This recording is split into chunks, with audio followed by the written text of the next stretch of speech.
আজকেও যে দূরপাল্লার ট্রেনগুলো যায় প্রায় মুহূর্তে আমরা চেকিং করি। তো আজকেও সকাল প্রায় 7:45-এর দিকে আমরা যাত্রী প্যাসেঞ্জারগুলি চেকিং করছিলাম। তো এমন সময় আমরা 4 জনকে নোটিশ করি একটু সন্দেহভাজনক তাদের গতিবিধি। তারপর আমরা 4 জনকে ডিটেইন করি ওই স্পটেই, আগরতলা রেল স্টেশনের যে মেইন গেট, প্ল্যাটফর্মের এন্ট্রি গেট।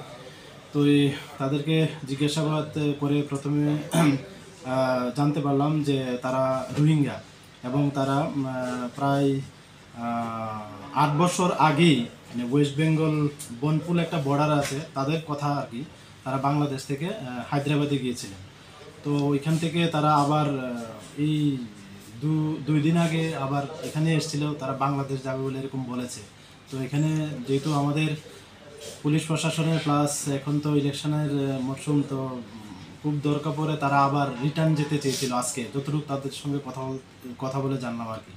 তো এই সময় আমরা তাদেরকে গ্রেপ্তার করেছি আর কি, এবং এই ইয়েতে আমরা একটা মামলা নিয়েছি আমাদের জিআরপি থানাতে। আজকে তাদেরকে কোর্টে ফরওয়ার্ড করবো। তাদের নাম হলো আব্দুল রশিদ, আর তাদের পিএসএমনে বলেছে মন্ডু, ডিস্ট্রিক্ট আইকুব, মায়ানমারের। আর আব্দুল রশিদের বয়স 24, সবার একই বাড়ি। আরেকজন হলো এমডি ইউসুফ, ওর বয়স 23।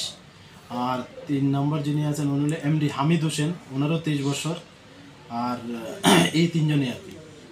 ওদের কাছে কিছু পাওয়া গেছে কি? ওদের কাছে না এমন কিছু নেই, তবে একজনের কাছে একটা কিপ্যাড মোবাইল পাওয়া গেছে, এমনিতে আর কোনো কিছু নেই।